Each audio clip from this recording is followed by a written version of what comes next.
ಬೆಂಗಳೂರು ದಕ್ಷಿಣ ಜಿಲ್ಲಾ ಪಂಚಾಯತ್ ವತಿಯಿಂದ ಆಯೋಜಿಸಲಿರುವ ಜಿಲ್ಲಾ ಉದ್ಯೋಗ ಮೇಳ 2026ರಲ್ಲಿ ಸುಮಾರು 10,000ಕ್ಕೂ ಹೆಚ್ಚು ಉದ್ಯೋಗ ಕಲ್ಪಿಸುವ ಗುರಿ ಹೊಂದಲಾಗಿದೆ ಎಂದು ಶಾಸಕ ಇಕ್ಬಾಲ್ ಹುಸೇನ್ ತಿಳಿಸಿದರು. ಜಿಲ್ಲಾ ಉದ್ಯೋಗ ಮೇಳದ ಹಿನ್ನೆಲೆಯಲ್ಲಿ ಜಿಲ್ಲಾ ಪಂಚಾಯತ್ ಸಭಾಂಗಣದಲ್ಲಿ ಇಂದು ಹಮ್ಮಿಕೊಂಡಿದ್ದ ಪೂರ್ವಭಾವಿ ಸಭೆಯಲ್ಲಿ ಸಂಜೀವಿನಿ ಯೋಜನೆಯ ಉದ್ದೇಶಿತ ಉದ್ಯೋಗ ಸೃಜನ ಮತ್ತು ಉದ್ಯೋಗ ಮೇಳದ ಭಾಗವಾಗಿ ಉದ್ಯೋಗ ಆಕಾಂಕ್ಷಿಗಳ ಅಗತ್ಯತೆ, ಅರ್ಹತೆಗೆ ಅನುಗುಣವಾಗಿ ತರಬೇತಿ ಹಾಗೂ ಉದ್ಯೋಗಾವಕಾಶ ಕಲ್ಪಿಸುವ ಗುರಿ ಜಿಲ್ಲೆಯ 20ಕ್ಕೂ ಹೆಚ್ಚು ಪ್ರಮುಖ ಕಂಪನಿಗಳ ಪ್ರತಿನಿಧಿಗಳು ಸಭೆಯಲ್ಲಿ ಭಾಗವಹಿಸಿ ಅಂಕಿ-ಅಂಶಗಳ ಮಾಹಿತಿಯನ್ನು ಹಂಚಿಕೊಂಡಿದ್ದರು. ಸಭೆಯ ಅಧ್ಯಕ್ಷತೆ ವಹಿಸಿದ್ದ ರಾಮನಗರ ಶಾಸಕ ಇಕ್ಬಾಲ್ ಹುಸೇನ್ ಅವರು ಮಾರ್ಚ್ 5ರಂದು ರಾಮನಗರ ಪದವಿ ಕಾಲೇಜು ಆವರಣದಲ್ಲಿ ನಡೆಯಲಿರುವ ಉದ್ಯೋಗ ಮೇಳವನ್ನು ದೊಡ್ಡ ಮಟ್ಟದಲ್ಲಿ ಆಯೋಜಿಸುವ ಉದ್ದೇಶವಿದೆ ಎಂದು ಹೇಳಿದರು.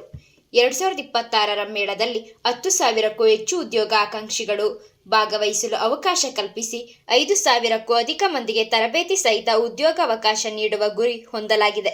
ಇದಕ್ಕಾಗಿ 100ಕ್ಕೂ ಹೆಚ್ಚು ಕಂಪನಿಗಳೊಂದಿಗೆ ಸಮಾಲೋಚನೆ ನಡೆಸಲಾಗುತ್ತಿದೆ ಎಂದು ತಿಳಿಸಿದರು.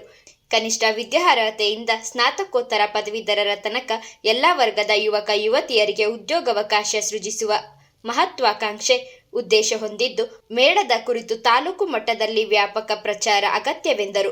ಕಾಲೇಜುಗಳ ಮುಖ್ಯಸ್ಥರು, ವಿಶೇಷವಾಗಿ ಐಟಿಐ, ಡಿಪ್ಲೊಮೊ, ಪದವಿ ಹಾಗೂ ಸ್ನಾತಕೋತ್ತರ ಕಾಲೇಜು ವಿದ್ಯಾರ್ಥಿಗಳಿಗೆ ಮಾಹಿತಿ ಹಂಚಿ ಜಿಲ್ಲಾ ಪಂಚಾಯತ್ ರೂಪಿಸಿರುವ ಗೂಗಲ್ ಫಾರ್ಮ್ ಮೂಲಕ ನೋಂದಣಿ ಮಾಡಲು ಪ್ರೋತ್ಸಾಹಿಸಬೇಕು ಎಂದು ಶಾಸಕ ಇಕ್ಬಾಲ್ ಹುಸೇನ್ ಕರೆ ನೀಡಿದರು.